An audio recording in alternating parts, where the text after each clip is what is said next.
Okay, तो दोस्तों यहाँ पर आईटीआई काउंसलिंग के फर्स्ट राउंड की जो लिस्ट है वो आज जारी की जा चुकी है। तो आप इस पोर्टल पर चेक कर सकते हैं। हालांकि इसकी डेट 14 तारीख थी, बट ये 15 तारीख को रिलीज़ की गई है। तो अगर आपने आईटीआई के लिए एप्लीकेशन दिया हुआ है, आईटीआई काउंसलिंग की हुई है, तो फर्स्ट राउंड के लिए आप अलॉटमेंट यहाँ से चेक कर सकते हैं। आपको आना है आईटीआई की वेबसाइट पर, ऑफिशियल वेबसाइट पर हम आ चुके हैं देखिए। और वेबसाइट का लिंक मैंने डिस्क्रिप्शन में डाल दिया है, आप वहाँ से विज़िट कर सकते हैं।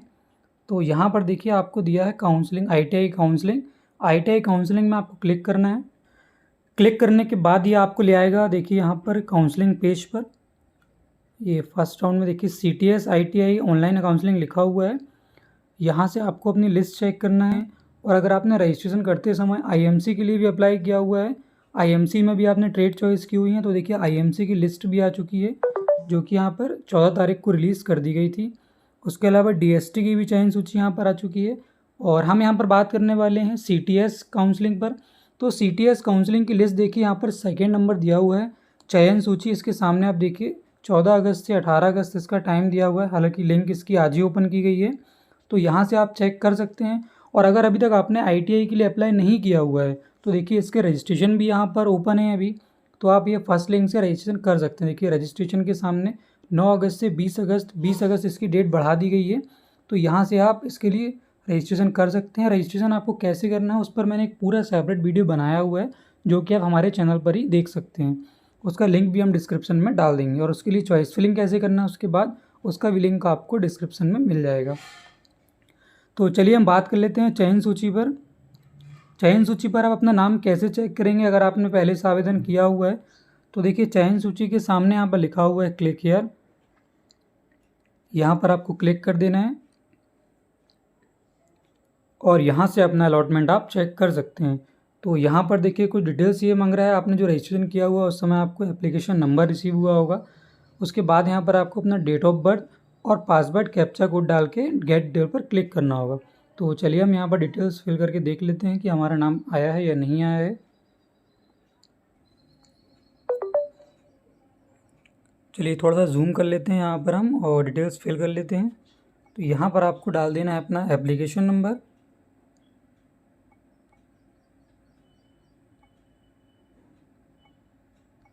एप्लीकेशन नंबर आपको रजिस्ट्रेशन पेज पर सबसे ऊपर टॉप पर मिल जाएगा, वहाँ से आप इसको देख सकते हैं। आपके मोबाइल नंबर पर भी ये रहता है, तो वहाँ से भी आप इसको चेक कर सकते हैं। यहाँ पर आपको अपना डेट ऑफ बर्थ डाल देना है,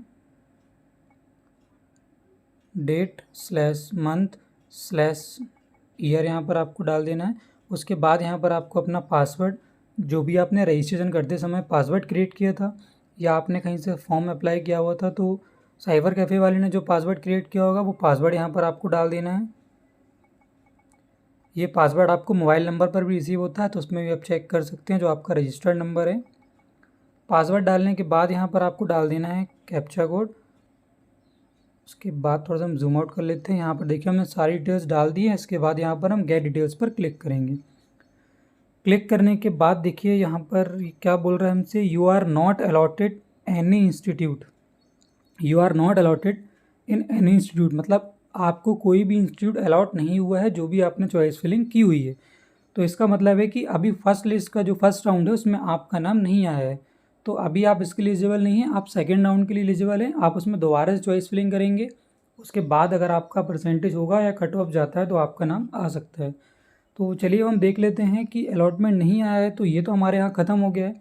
उसके बाद हमको सेकेंड राउंड करना, बट हम देख लेते हैं कि अगर हमारा नाम आया है तो हमको क्या करना है। कि किसी किसी का नाम आया होगा, जिसका नाम आया है उसके लिए हम बता देते हैं क्या करना है आपको। तो फिलहाल इसको हम यहाँ से कर देते हैं ओके। तो चलिए यहाँ से हम वापस चलते हैं। तो यहाँ पर हम वापस से आ चुके हैं होम पेज पर, और एक बार हम अगले कैंडिडेट का चेक कर लेते हैं। तो यहाँ पर वापस से हम चयन सूची के सामने क्लिक हियर पर क्लिक करते हैं और उसी तरह से डिटेल्स यहाँ पर हम फिल कर लेते हैं। पहले यहाँ से हम साइड में जाकर डेस्कटॉप साइट ऑन कर लेते हैं, जिसमें आपको पूरा डेस्कटॉप का लुक आएगा ये। तो यहाँ पर आपको डाल देना है अपना एप्लीकेशन नंबर। एप्लीकेशन नंबर मैंने आपको बता दिया है कि आपको जो रजिस्ट्रेशन स्लिप मिली होगी उसमें टॉप पर आपको ये रजिस्ट्रेशन नंबर मिल जाएगा, या फ़ोन में भी आपके मैसेज आया होगा तो वहाँ से भी आप एप्लीकेशन नंबर फाइंड कर सकते हैं इन केस अगर आपकी स्लिप मिस हो गई है। एप्लीकेशन नंबर डालने के बाद यहाँ पर आपको डेट ऑफ बर्थ डालना है। डेट ऑफ बर्थ का फॉर्मेट मैंने आपको बताया कि date/month/year करके यहाँ पर आपको डाल देना है, और यहाँ पर आपको अपना पासवर्ड जो आपने क्रिएट किया हुआ है वो पासवर्ड यहाँ डाल देना है। ध्यान रहे आपको पासवर्ड यहाँ पर जो क्रिएट किया हुआ वही डालना है। रजिस्ट्रेशन नंबर पर जो रजिस्ट्रेशन स्लिप पर जो पासवर्ड टेम्प्रेरी पासवर्ड दिया हुआ है वो आपको यूज़ नहीं करना है। उसके बाद यहाँ पर कैप्चा वैल्यू हमने एंटर कर दी है। उसके बाद गेट डिटेल्स पर हम क्लिक करेंगे तो देखिए यहाँ पर इस एप्लीकेंट का नाम आ गया है। तो एप्लीकेंट का नाम आ गया है तो देखिए नीचे पूरा एप्लीकेशन भी ओपन हो चुका है। देख सकते हैं आप यहाँ पर एप्लीकेशन नंबर और सारी जो व्यक्तिगत डिटेल्स हैं यहाँ पर सारी आ चुकी हैं। तो इसका अलॉटमेंट आपको कैसे निकालना है वो मैं आपको बता देता हूँ। अलॉटमेंट निकालने के लिए देखिए सबसे नीचे यहाँ पर कुछ डॉक्यूमेंट्स आपको अपलोड करने होंगे। इस केस में केवल ये मूल निवासी प्रमाण पत्र मांग रहा है। यहाँ पर ये आपसे जाति प्रमाण पत्र या 10th की मार्कशीट भी यहाँ पर अपलोड करने के लिए मांग सकता है। तो आप डॉक्यूमेंट स्कैन करके रखें और यहाँ से अपलोड करके आप अलॉटमेंट निकाल सकते हैं। तो आपको एक सबसे ज़रूरी बात यहाँ पर मैं बता दूँ कि सपोज़ आपका यहाँ पर नाम आ गया, जैसे इस एप्लीकेंट का यहाँ पर नाम आ गया है, बट यहाँ पर नाम आया हुआ है पाटन जिला जबलपुर के फिटर व्यवसाय में आपका सिलेक्शन हुआ है। तो यहाँ से अगर आप ITI करना चाहते हैं, जिस चॉइस में आपका नाम आया है, अगर वहाँ से आप ITI करना चाहते हैं या पर्टिकुलर स्टेट से आप ITI करना चाहते हैं तो ही यहाँ पर आप हाँ करें और डॉक्यूमेंट अपलोड करके प्रोसीड टू व्यू अलॉटमेंट पर क्लिक करें। लेकिन अगर आप ये ट्रेड नहीं करना चाहते हैं तो आप यहाँ पर नहीं कर इसको सबमिट कर देंगे। तो सबसे पहले तो यहाँ पर मैं आपको ये क्लियर कर दूँ कि यहाँ पर आपको हाँ क्यों करना है और नहीं क्यों करना है। तो इम्पॉर्टेंट थिंग ये है कि यहाँ पर देखिए तो जो चॉइस आपको मिली हुई है ये आपसे पूछ रहा है कि क्या आप उसी ट्रेड से ITI करना चाहते हैं। तो अगर आप उसी ट्रेड से करना चाहते हैं तो यहाँ पर आप हाँ कर देंगे और अलॉटमेंट निकाल लेंगे सिंपली। सेकंड थिंग यहाँ पर ये हो गई कि सपोज़ आपने जो चॉइस सेलेक्ट की हुई थी उसमें आपकी फ़र्स्ट चॉइस ही आपको मिल गई है, तो डेफिनेटली या तो आप उसको करना ही चाहेंगे, तभी तो उसको आपने फ़र्स्ट चॉइस की हुई थी। लेकिन अगर आप नहीं करना चाहते हैं और यहाँ पर नहीं पर टिक कर देते हैं, मैं बात कर रहा हूँ अगर आपने फ़र्स्ट चॉइस सेलेक्ट की हुई है और वही फ़र्स्ट चॉइस आपको मिल गई है और आप यहाँ पर नहीं पर क्लिक कर देते हैं तो उसके बाद आप ITI में एडमिशन नहीं ले पाएंगे, क्योंकि आपने ऑलरेडी फ़र्स्ट चॉइस सेलेक्ट की हुई है, आपको वही मिल गई है। और अगर आप उस स्टेट से ITI नहीं करते हैं तो आपका एडमिशन निरस्त कर दिया जाएगा। तो सेकेंडली यहाँ पर हम बात कर लेते हैं कि अब आपको फर्स्ट चॉइस नहीं मिली हुई है, मान के चलिए आपको थर्ड चॉइस मिली हुई है, तो उस कंडीशन में आपको यहाँ पर क्या करना है, थर्ड चॉइस मिलने पर आपको यहाँ पर हाँ उसी कंडीशन में करना है अगर आप थर्ड चॉइस में एडमिशन लेना चाहते हैं। तो थर्ड चॉइस में एडमिशन सपोज़ आपने ले लिया, यहाँ पर आपका थर्ड चॉइस सिलेक्ट हुआ है और आपने उसमें हाँ कर दिया है, तो आपको एडमिशन की प्रक्रिया पूरी करानी होगी। उसमें आपको फ़ीस पेमेंट करना होगा और आपको अपना एडमिशन कंफर्म कराना होगा। हालांकि उसके बाद भी आप अपग्रेड के लिए अप्लाई कर सकते हैं। अपग्रेड से अप्लाई करने का मतलब है कि जो भी आपने फर्स्ट चॉइस की हुई थी सेलेक्ट, तो उसके लिए आप अपग्रेड कर रहे हैं। सेकेंड राउंड में आपकी लिस्ट दोबारा से लिस्ट जो आएगी उसमें हो सकता है कि आपका फर्स्ट लिस्ट में नाम आ जाए अगर आप अपग्रेड के लिए अप्लाई करते हैं। तो ये तो आप समझ गए होंगे कि अगर आप हाँ कर रहे हैं तो आपको एडमिशन की प्रोसेस कंप्लीट करानी होगी। और इन केस अगर आपको फर्स्ट चॉइस नहीं भी मिलती है तो आप थर्ड चॉइस ही आपको अपने पास रखनी होगी। और उसकी अगर आप नहीं करना चाहते हैं थर्ड चॉइस से एडमिशन लेने के बाद, तो आपका एडमिशन यहाँ पर कैंसिल हो जाएगा और आपकी फ़ीस यहाँ पर रिफ़ंड नहीं होगी।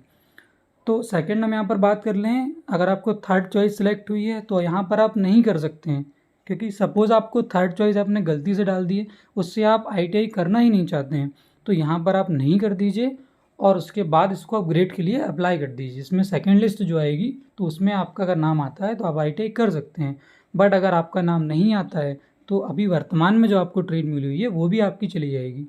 तो आप समझ गए होंगे कि हाँ करने से आपका एडमिशन आपको कन्फर्म कराना होगा, और अगर आपको आपका अपग्रेड में नाम नहीं आता है तो आपको जो वर्तमान में ट्रेड मिली है उससे आप ITI कर सकते हैं।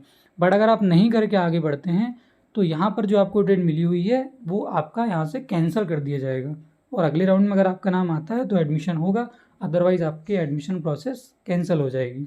तो उम्मीद करता हूँ कि ये डाउट आपको क्लियर हो गया होगा कि अगर आपका अलॉटमेंट आया हुआ है तो उस कंडीशन में आपको क्या करना है, हाँ करना है या नहीं करना है। और पहला एप्लीकेंट का जो हमने देखा था तो वो अलॉट नहीं हुआ है, तो उस कंडीशन में आपको वेट करना है अगले राउंड के लिए। तो आई होप ये इन्फॉर्मेशन आपके काम आई होगी। अगर वीडियो पसंद आया है तो वीडियो को लाइक ज़रूर कर दें और मेरे चैनल को सब्सक्राइब ज़रूर कर दें, जिससे एडमिशन से संबंधित सारे वीडियोज़ के नोटिफिकेशन आपको टाइम टू टाइम मिलते रहें।